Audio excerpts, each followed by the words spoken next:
She's dying anyway. Stop wasting money on her. That's what my father said minutes after my grandmother signed over her $1 million home. And then he shoved her out the door. Into a storm so violent, it shook the porch lights. When I opened my door across the street, I didn't recognize her at first. She was just a silhouette, hunched under the downpour, clutching a small suitcase in one hand. And in the other? A chipped teacup. That teacup had survived generations. But she looked like she might not survive the night. I froze. I wanted to run to her. I should have run to her. But seeing her like that, so small, so discarded, it paralyzed me. This woman raised me, held me through night terrors, taught me how to read. And now she stood alone, thrown out like trash by her own son. My father. How do you move when your heart feels like concrete? I stepped outside barefoot. Rain slapped my skin. The wind howled. Grandma, I called, voice cracking. Her eyes met mine, confused, drenched, but not surprised. They said I'm a burden now, she whispered. What would you say to that? I didn't say anything. I just wrapped my arm around her trembling frame and led her across the street. Her suitcase weighed nothing. Her silence? It weighed everything. Inside, I peeled the coat from her shoulders, revealing skin too pale, too cold. I wrapped her in the warmest blanket I owned, but it still didn't feel like enough. She sat there, teacup in hand, shaking. And I stood there, realizing something terrible. This wasn't the first time my family had decided someone didn't matter. And I had always been silent. Have you ever watched someone you love be thrown away like garbage? Comment if silence ever felt safer than truth. Because tonight, I started wondering if silence wasn't just survival. Maybe silence was cruelty. The sound of the door clicking shut behind us felt louder than the storm outside. I led her slowly into my tiny apartment, still holding her suitcase in one hand, her chipped teacup in the other. She hadn't said a word since we crossed the street. She didn't need to. I could see everything in the way her shoulders curled forward, how her lips trembled but never parted. It was like her soul had folded in on itself. I helped her out of the soaked coat, careful not to rush, afraid she might fall apart if I moved too quickly. Her skin was cold. Not the kind of cold that tea could fix. The kind that settled deep. The kind that came from being discarded. I wrapped her in my thickest blanket and sat her down on the couch. She held onto that teacup like it was the last piece of her life she was allowed to keep. I went to the kitchen, put the kettle on. My hands moved on autopilot, reaching for the sugar and the tea bags, but my mind was somewhere else entirely. I kept glancing back at her. She looked so small. Like the woman who used to make me Halloween costumes from scratch was now vanishing in real time. I wanted to scream. I wanted to ask her, why did you give him the house? Why did you sign everything over to a man who didn't even walk her to the door? But when I opened my mouth to speak, she beat me to it. He's my son, she said softly, like that explained everything. I didn't reply. I couldn't. Because in that moment, the words felt heavier than the rain still tapping against the window. She was trying to make sense of something senseless. And so was I. The kettle whistled, sharp and sudden. I poured her a cup, added just a little sugar how she always liked it, and brought it over. She took it in both hands, still trembling, and raised it slowly to her lips. For a second, the only sound was the clink of porcelain and the soft hum of the rain outside. And in that moment, I was 10 years old again, sitting on the floor, hearing my father's voice echo down the hallway. Don't talk back. I remembered looking to my mother, silently begging her to say something. She never did. And that was how I learned to stay quiet. Not just then. Always. Because in our family, silence wasn't just a coping mechanism. It was expected. It was obedience. It was survival. But as I sat across from Edith now, watching her lips touch the cracked rim of that teacup like it was some sacred object, I felt something shift. This silence, it didn't feel like survival anymore. It felt like surrender. And for the first time in my life, I wondered Is silence just another kind of cruelty? I didn't have an answer, but the question stayed with me long after the tea went cold. I can still picture the way the light hit the table that morning. Too bright. Too artificial. Like someone was trying to dress up something rotten and pretend it was fresh. The house smelled like lemon polish and tension. Edith sat at one end of the dining table, quiet, composed, wearing the navy cardigan she always wore to church. And across from her, my father, Thomas Monroe. Posture straight, smile fake.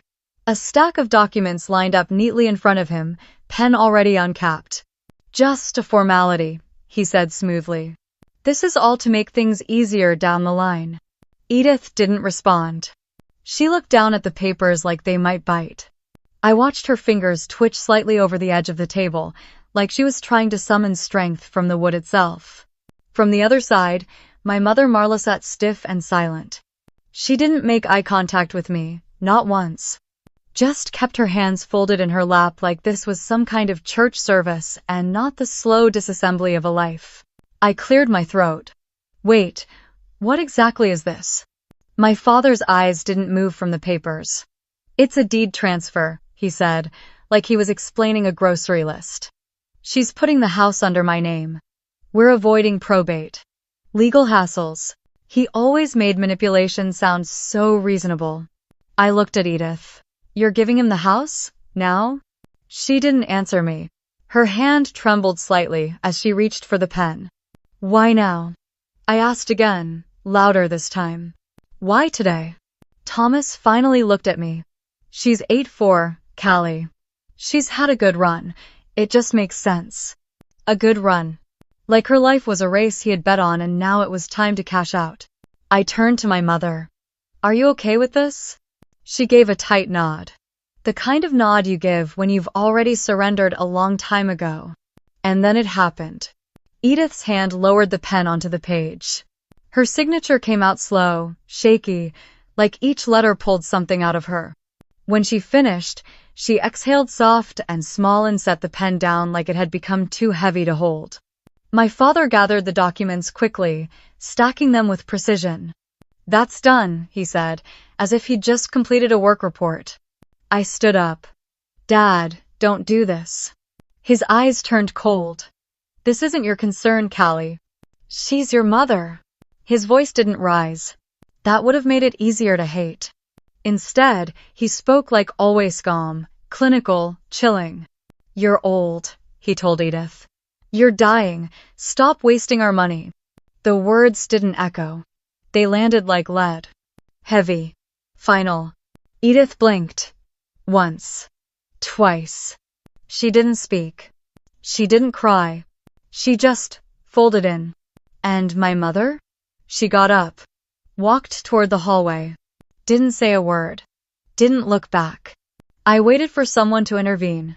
To say stop. No one did. I watched my father guide Edith out of the room like she was luggage he was done with. And I stood there, still. Still and silent. Like I had been trained to be my whole life. That night, the apartment was silent. Not peaceful. Not calm. But heavy like the quiet had weight. Like it was pressing into the corners of the room and into me. Edith had fallen asleep on the couch, wrapped in my thickest blanket.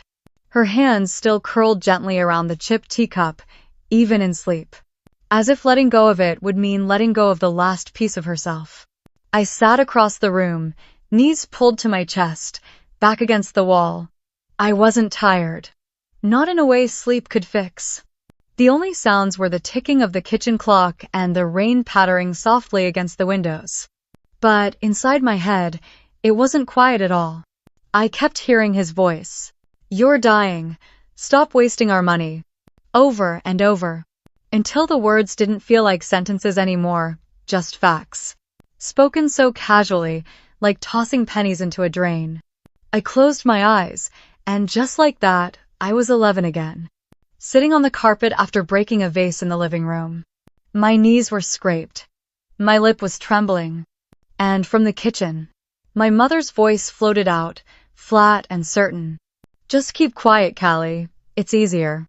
I'd believed her. I'd believed that silence was a kind of armor. That if I didn't speak, I wouldn't be targeted. If I didn't protest, I wouldn't be punished. If I kept the peace, maybe I'd stay safe. But the truth? Silence hadn't protected me. It had trained me to shrink.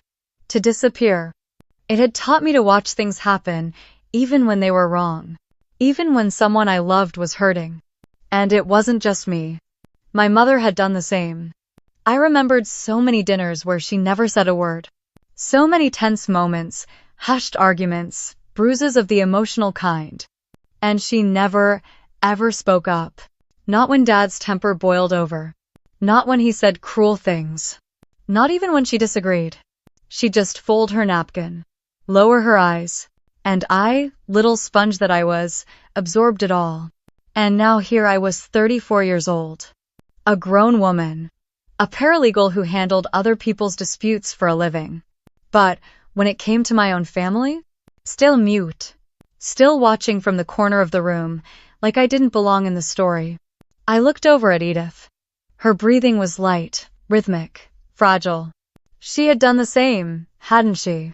Let Thomas get away with more than he should have. Trusted him because he was her son. Stayed quiet until quiet became a cage.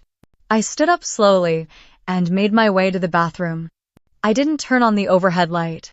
Just the small one above the mirror. And when I looked at my reflection, it startled me. Not because of how I looked, but because I recognized someone I didn't want to be anymore.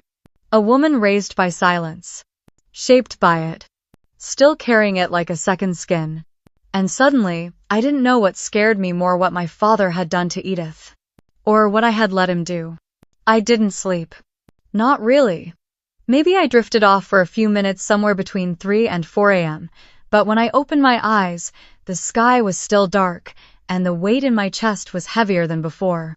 I stood in the kitchen, waiting for the coffee to finish brewing, staring at the same spot on the countertop like it had answers I couldn't find. Across the room, Edith was still asleep barely.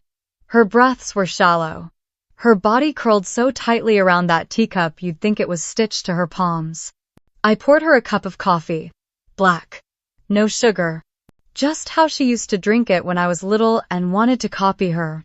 When she stirred, I was already sitting beside her. She blinked a few times, confused, and then her eyes found mine. "Why did he do it?" she asked. I wasn't ready for the question. Not like that. Not so early. Not so clear. I opened my mouth. Closed it again. She sipped the coffee carefully, the chipped rim pressing gently to her lips. "Why would he take the house now?" she whispered. "I'm not even gone yet." I looked away. Because he could. Because no one told him no. Because I never told him no. I didn't say that out loud. I just sat there, swallowing guilt. Her hands shook slightly as she placed the teacup down. It made a soft clink on the tray, but the sound echoed like glass in my ears. Then my phone buzzed on the coffee table. A text. "Owen Monroe, my father. Stop interfering. This is family business. You'll understand when you have your own kids." My stomach turned. My fingers tightened around the phone. Seconds later, another message lit the screen. "Marla Monroe. Dad's just under pressure. Don't make things harder than they already are." I stared at the screen like it had slapped me.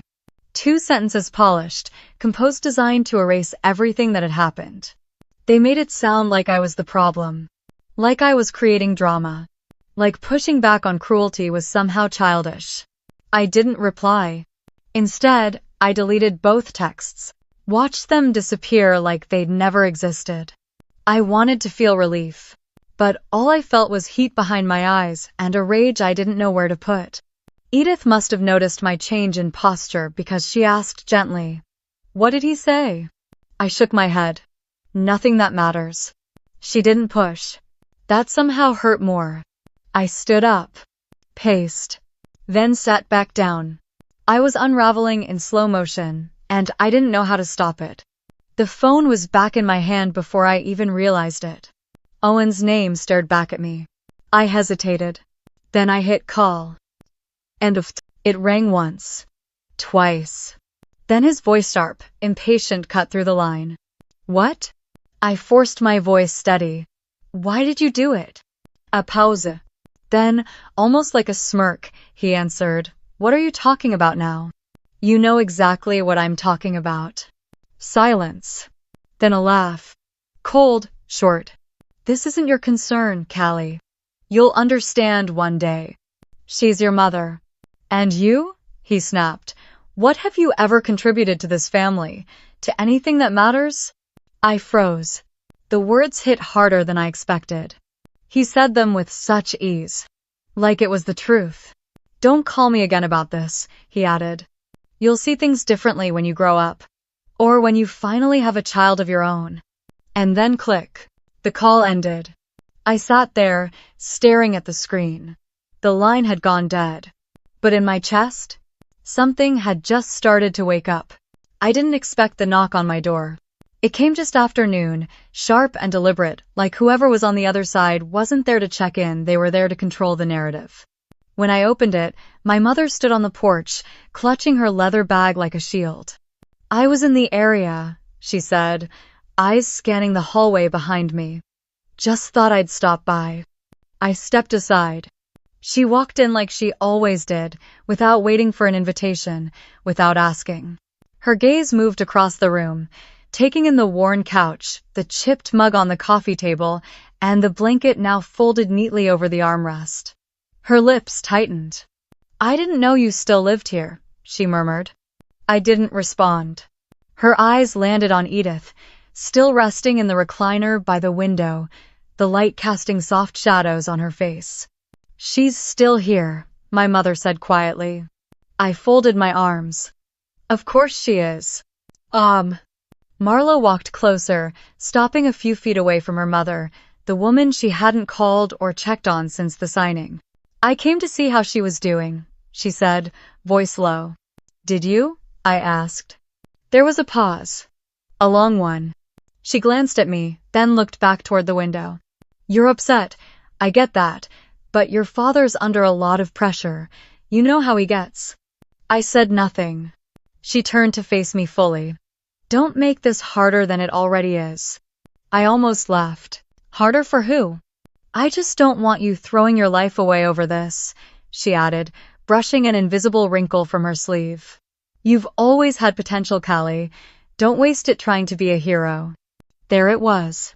The same tone she used when I was little. The same soft, patronizing cadence. Like I was making things more complicated than they needed to be. Like caring too much was something to grow out of. I'm not trying to be a hero, I said flatly. I'm just not okay with pretending anymore. Her expression didn't change. But her voice did. Maybe it's time to look at other options, she offered. A nursing home, somewhere with proper staff. You can't take care of her here. I didn't answer. She stepped closer. Don't sacrifice your life for someone whose time is almost up. The air between us shifted. Heavy, cold. I felt my throat tighten, but I refused to show it. My mother always hated emotions she couldn't control. She sighed. I'll tell your father you're just emotional, she said softly, almost kindly. He'll understand. Then she walked out. Just like that. The door clicked shut behind her, and I stood in the silence she left behind. It wasn't anger I felt. It was something sharper. Clearer. Because in that moment, I realized something terrifying. She wasn't trying to care for me. She was trying to contain me. What would you do if your own mother told you compassion is weakness? Tell me in the comments because sometimes staying silent isn't survival, it's surrender. I sat down slowly on the floor, knees to my chest, the old ache in my chest burning like it used to when I was 10 and didn't understand why no one ever stood up for me. Maybe they still didn't. Maybe that was the problem. That night, the apartment felt smaller than ever. I moved through it quietly, as if sound itself might wake up some fragile truth I wasn't ready to face. Edith had fallen asleep again, curled up on my couch like a question mark, her hands still wrapped around that chipped teacup as though it anchored her to something solid. I watched her breathe light, uneven but steady. And for a moment, I didn't think about court or paperwork or betrayal. I just thought about how small she looked in that blanket. How someone so strong could be reduced to this by people who claimed to love her. I stood in the doorway for a long time, arms crossed, trying to swallow down the weight in my throat. But it wouldn't go down. So I turned away. I needed something to do, something to keep my hands busy while my heart was trying not to break. I opened the closet where I'd stashed some of her things earlier. The suitcase, her coat, the old shoebox I hadn't looked through yet. It was heavier than I expected. Inside were loose photos, faded receipts, an embroidered handkerchief that still smelled faintly of lavender. And at the very bottom, folded carefully like it still mattered, a red ribbon. I held it between my fingers, surprised at how soft it still felt. Frayed at the edges, worn down by time, but still there, still intact. I remembered it immediately. I was maybe 5 years old. Winter. I had lost my coat somewhere, left it at school, I think. My parents were furious, yelling behind closed doors, blaming each other, blaming me. I remember standing by the window, shivering, crying quietly. And then Edith kneeling down beside me with this ribbon in her hands. She didn't lecture, didn't ask questions. She just tied the ribbon around my neck like a makeshift scarf and said, "Keep warm, always." It wasn't just about the cold. It never was. I sank down onto the floor, still holding it.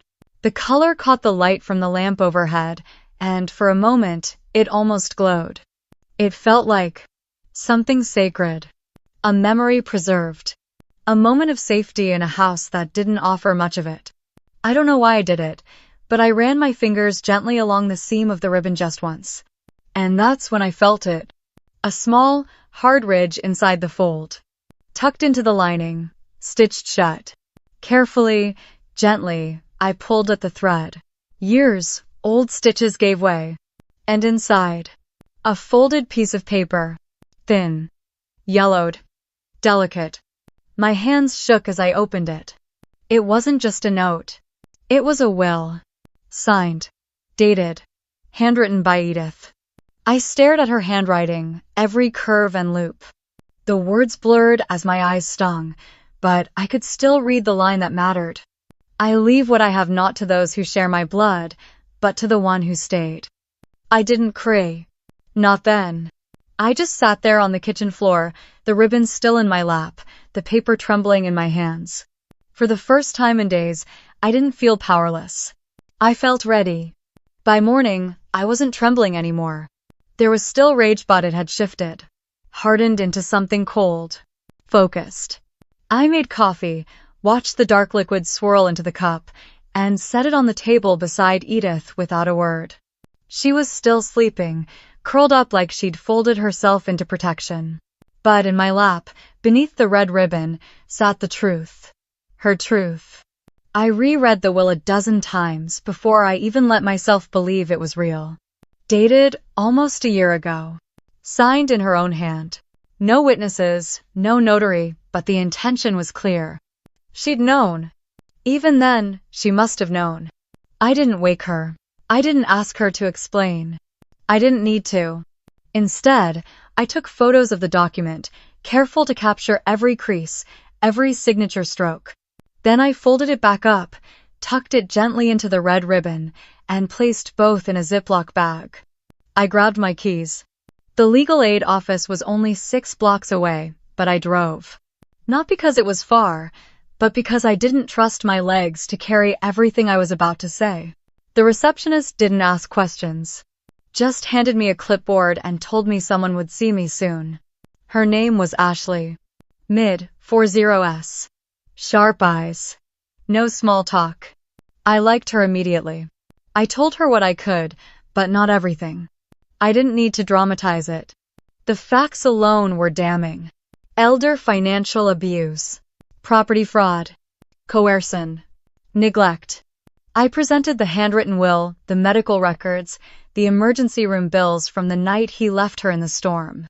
Ashley listened in near silence, her pen moving quickly but methodically. When I finished, she tapped the edge of her notepad once and said, "This is enough." at least for an injunction. By noon, the paperwork was filed.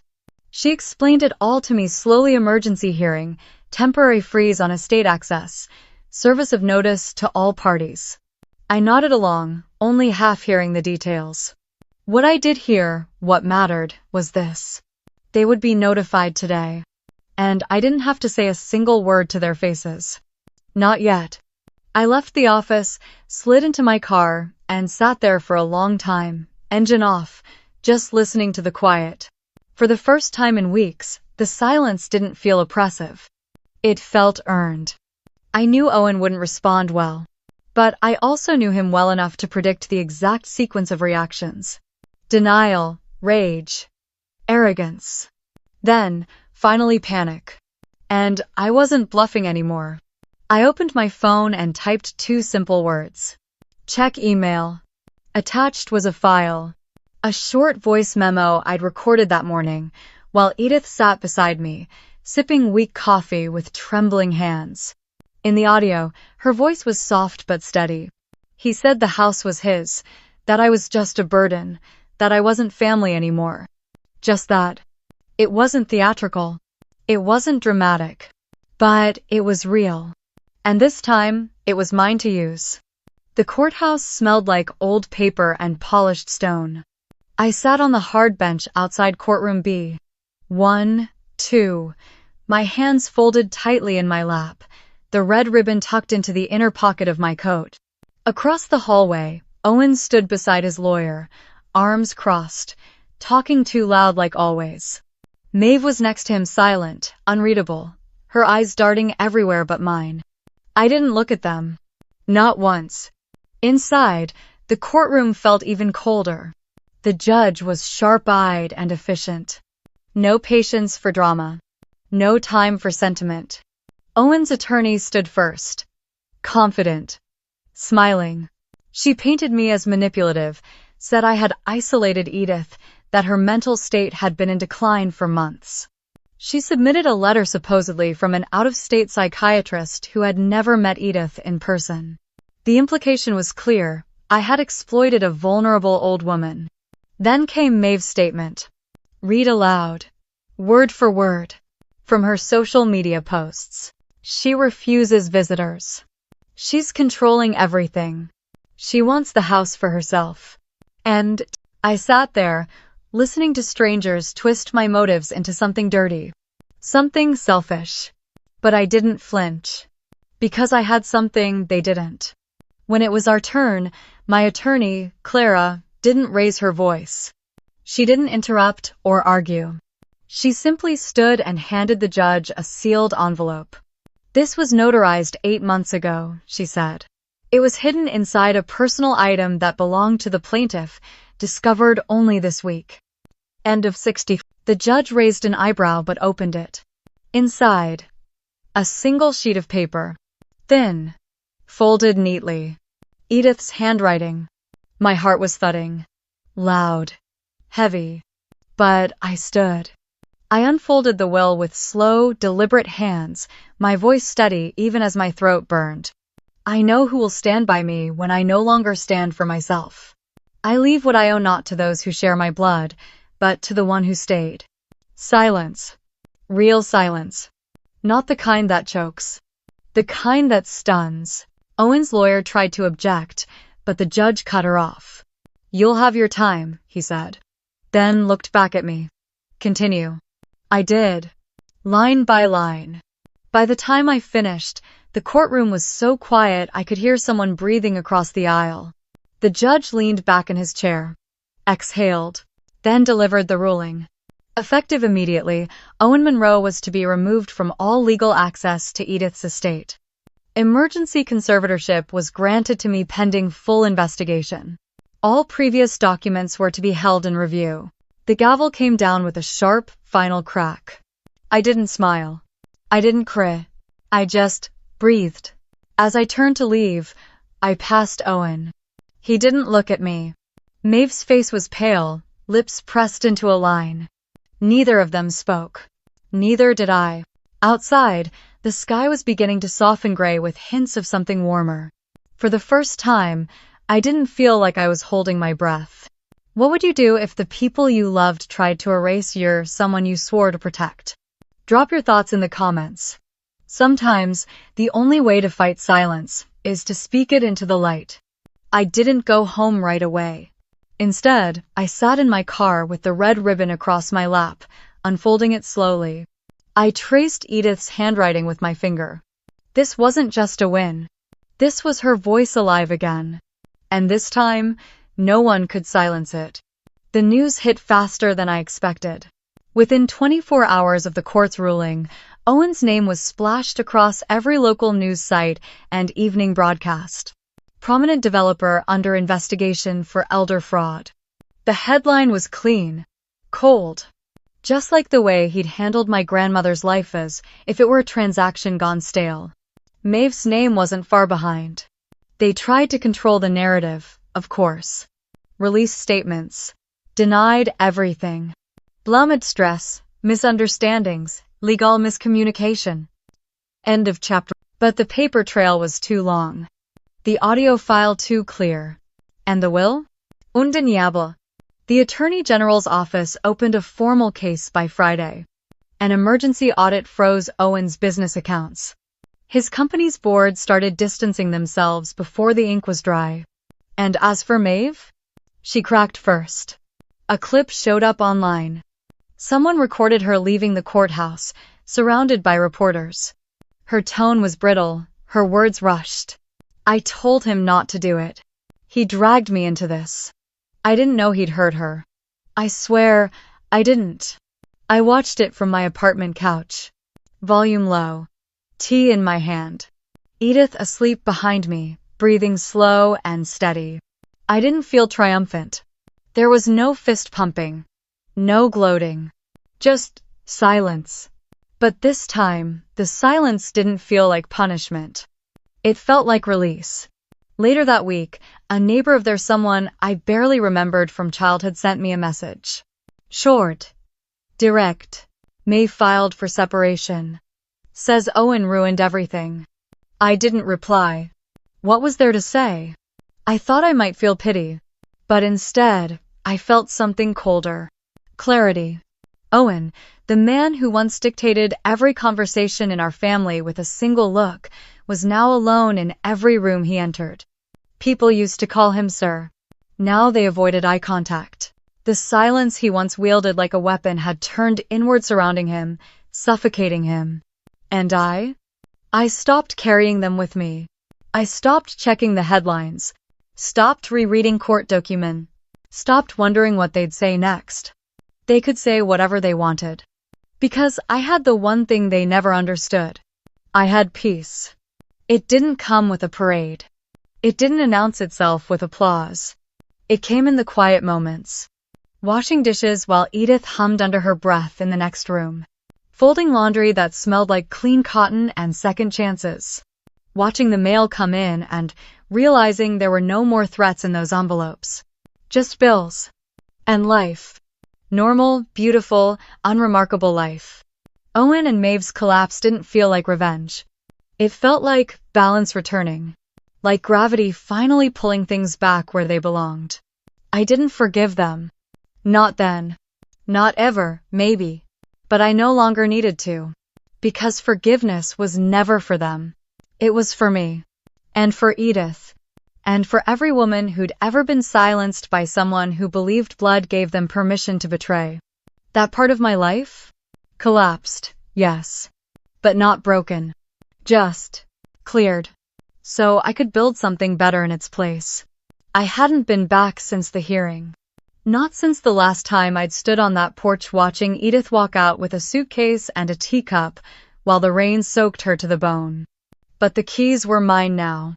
Legally. Officially. Irrevocably. I stood on the steps for a long time before I unlocked the door. The brass key felt colder than I expected. Inside, the air was still. Dusty. Smelled like cedar. And something else. Memory, maybe. I didn't cry. I thought I would. But all I felt was weight. And then purpose. The house wasn't just walls. It was evidence. Of care. of neglect, of inheritance, not the kind on paper, but the kind etched into furniture and old floors. I walked room by room, opened every window, let light into spaces that hadn't seen it in weeks. The curtains fluttered in the breeze. The hardwood creaked like it remembered me. And then, in the back garden where Edith once spent hours tending her lilies, I knelt, barehanded. I pulled weeds, turned soil, and replanted what I could find. It wasn't about flowers. It was about breathing life back into something that had once been taken. Over the next few weeks, I didn't tell anyone what I was doing. No posts, no press, no announcements, just small decisions, quiet ones, one after another. I contacted a few people I trusted, a social worker, a retired nurse, a friend from a nonprofit I'd volunteered with years ago. We met at the dining table, now cleared of legal paper, sand, made a plan. By spring, the sign was up. Edith's Haven. In clean, bold letters, just above the porch. A home for elderly women with nowhere else to go. Not a facility. A sanctuary. People stopped to ask. Some dropped off blankets. Others brought tea. One woman, probably in her 60s, left a small white vase and said nothing. Just smiled. The house began to breathe again. So did I. On the morning of our soft opening, a volunteer hung a red ribbon over the front door. They had no idea what it meant. They just thought it looked nice. But when I saw it fluttering in the breeze, soft and slow, I had to step away for a moment. Because somehow, without ever knowing the story, someone had honored it. The place where Edith was erased had become the place where others could be remembered. If you could turn your pain into purpose, what would you build? Tell me in the comments. Because sometimes healing isn't about forgetting. It's about choosing what grows next. That evening, I sat alone on the porch, coffee in hand, the red ribbon still dancing gently overhead. And for the first time in years, the silence around me didn't ache. It felt whole. I still visit the house. Not every day. Not because I have to. But because sometimes, healing asks us to return to the places where we were broken. Not to relive the pain, but to prove we're not afraid of it anymore. Edith's Haven has grown into something I never imagined. There's laughter in the halls now. The scent of chamomile tea drifting from the kitchen. Knitting circles on Thursdays. Movie nights on Sundays. No one here feels like a burden. One afternoon, while setting out mugs for tea, I overheard a woman say, "This place doesn't feel like a shelter. It feels like someone remembered we mattered." I didn't interrupt. I just stood quietly in the hallway, one hand resting on the doorframe, and let the words settle into my ribs like warmth I didn't know I still needed. Outside, the red ribbons still swayed gently above the porch. Faded now, a little frayed, but still holding. It had become a symbol. Not of the past, but of everything that had survived it. Sometimes visitors ask about it. They point to it and say, "What's the story behind that?" And I smile. Because the truth is, I don't need to explain. It's not about the ribbon. It's about the choice to leave it there. A choice to remember. A choice to stand for something, even when it costs. That's what I've learned. That silence isn't always kindness.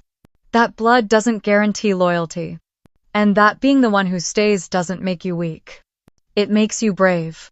Family isn't who shares your last name. It's who sees you when you're invisible. Who shows up when no one else will.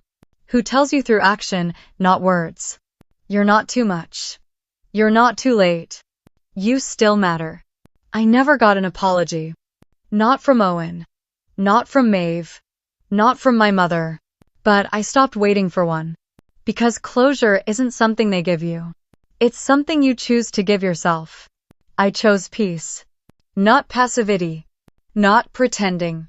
But real peace earned through truth and action and the decision to stay. And in the quiet moments, those mornings when sunlight pours through the kitchen window, when a resident hums an old tune as she waters the plants, I feel it in my bones. This place is no longer haunted. It's reclaimed. Sometimes I still think of Edith. when I pass the garden, when I see a chipped mug in the dish rack, when a new woman walks through the door looking afraid to take up space.